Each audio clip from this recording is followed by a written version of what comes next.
বেদান্ত যাপন এক, স্বামী সর্বপ্রিয়ানন্দ। এর ফলে সম্ভবত বাইরের নানা দেশের সঙ্গে বৌদ্ধিক ক্ষেত্রে আমাদের যে চিন্তাভাবনা বিনিময়ের পদ্ধতি তা ব্যাহত হচ্ছে। অবশ্যই আজ তো ইংল্যান্ডের বদলে পৃথিবীতে সুপার পাওয়ার হিসেবে আমেরিকা এসে গিয়েছে। একবার ভেবে দেখুন তো, আমেরিকা কতটা ভারতীয় বিষয় গ্রহণ করছে, আর ভারত কতটা মার্কিনী করে তুলেছে নিজেকে। আমেরিকার জনপ্রিয় গানের ধারা বলুন, কথা বলার ভঙ্গি বলুন, ভারতের শিক্ষিত সমাজে তরুণ প্রতিনিধিরা চট করে সেগুলোকে ভাবনা চিন্তা না করেই আপন করে নেয়।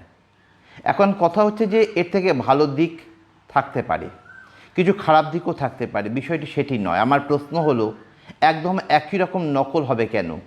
প্রত্যেকটি দেশেরই তো কিছু না কিছু স্বতন্ত্র বৈশিষ্ট্য আছে, সেটি কেন প্রকাশ পাবে না? এই জড় অবস্থা কিভাবে বদলানো সম্ভব? নিজেদের কাজে স্বাতন্ত্র্য আনতে হবে। নতুন কিছু সৃষ্ট হলে কারোরই সে জিনিস গ্রহণে কোনো আপত্তি থাকে না, কিন্তু সেই নতুনের সৃষ্টি হবে তখনই যখন নিজের সংস্কৃতিতে, ইতিহাসে মানুষ নিজেকে প্রথমে প্রতিষ্ঠিত করবে আর তারপর বাকি বিশ্বের সঙ্গে মিলিত হবে। তখন নিজেকে নিয়ে, নিজের দেশ বা ঐতিহ্যকে নিয়ে এই হীনমন্যতাও আর থাকবে না যে আমার নিজের তো কিছুই নেই, বরং অপরের যা আছে সবই ভালো।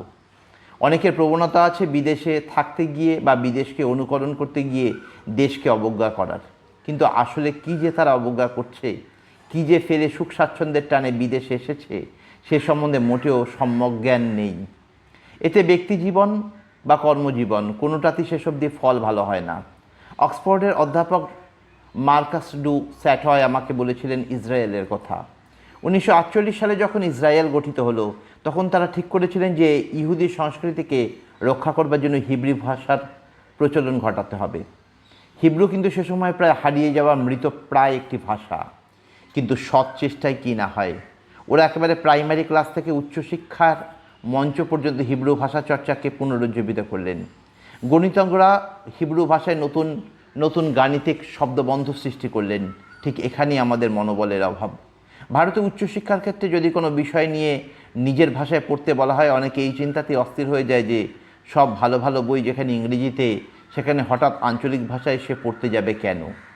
আজ দেখুন মধ্যপ্রাচ্য থেকে কত বিচিত্র সব বিষয়ে তারা নোবেল প্রাইজ পাচ্ছেন। ইংরেজির প্রতি আনুগত্য না দেখিয়ে তাদের ক্ষতি হয়েছে, এমনটি কি তাহলে বলা যায়? বরং নিজ ভাষায়, সংস্কৃতিকে প্রতিষ্ঠিত হয়ে তারা এক প্রকার স্বাতন্ত্র্যের, নিজস্বতার অধিকারী হয়েছেন। আর বিশ্বব্যাপী সবাই এই নিজস্বতাকে অপরিসীম গুরুত্ব দেন। নিজের শিকড় দৃঢ় না হলে এই স্বাতন্ত্র্য আসা খুব কঠিন। আজকের এই সময়কে আমরা বলে থাকি কসমোপলিটন যুগ। যুগের সঙ্গে তাল মেলাতে গিয়ে অনেকে নিজের শিকড় ভুলে যায়। আবার শিকড় ধরে থাকতে গেলে এই ভয়টা কাজ করে যে যুগের গতি থেকে যদি আবার সে পিছিয়ে পড়ে। এই দুই বিরুদ্ধ মনোভাবের কি একটা মধ্যস্থতা সম্ভব, যাকে সম্বল করে মানুষ এগিয়ে যেতে পারে? স্বামী মেধানন্দের লেখা স্বামী বিবেকানন্দাস বেদান্তিক কসমোপলিটনিজম বইটির ভূমিকায় মহারাজ লিখছেন দু ধরনের কসমোপলিটনিজমের কথা। একটির প্রকৃতি হলো সে বিশ্বের কাছে সব কিছু গ্রহণে উদার, কিন্তু নিজে শিকড়হীন।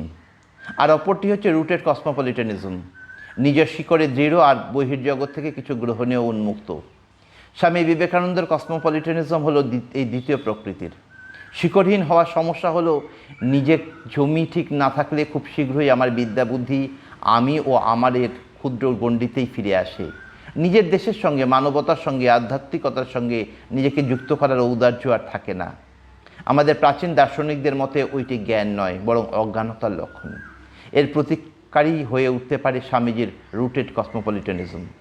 তাই যত অল্প বয়স থেকে সম্ভব মানুষ নিজের দেশকে, সংস্কৃতিকে জানুক, দর্শন ও ইতিহাসকে জানুক। আমাদের অনেক সময় মনে হতে পারে যে বেদান্ত প্রবৃত্তির ধারণা বা দর্শন তো বেশ কঠিন। অল্প বয়সী ছেলে মেয়েদের এত কিছু বললে কি তারা বুঝবে? উত্তর হলো অতি অবশ্যই বুঝবে। আমি নিজে বিভিন্ন জায়গায় বেদান্ত সম্বন্ধে বলতে গিয়ে প্রত্যক্ষ করেছি অল্প বয়সীরা এইসব ধারণা গোগ্রাসে গিলছে। তারা এই ধারণাগুলিকে সম্পূর্ণরূপে এখনই বুঝতে পারুক বা না পারুক, এই হলো আদর্শ সময় উচ্চতম দর্শনের সঙ্গে তাদের পরিচয় ঘটানোর। এদের সকলের মধ্যে জানার দারুণ আগ্রহ আছে। নিজেদের দেশজ ঐতিহ্য, ইতিহাস, আধ্যাত্মবাদ সম্বন্ধে যেখানে যতটুকু সত্য জানানো সম্ভব সেটি জানিয়ে চলাই এই মুহূর্তে আমাদের একমাত্র কর্তব্য হয়ে উঠুক। মানুষ যদি উৎসুক হয়, তার গ্রহণের পাত্র যদি মানবিক, বিশ্বজনীন মূল্যবোধ ও সেই সম্বন্ধীয় দর্শনে ভরে দেওয়া যায়, তবে সে নিজের শিকড়কে জানবে এবং প্রাতিষ্ঠানিকভাবে হোক বা পারিবারিক শিক্ষার মাধ্যমে হোক ওই শিকড়কে জানার সূত্র ধরেই তার আত্ম ও বিশ্ব পরিচয় ঘটবে।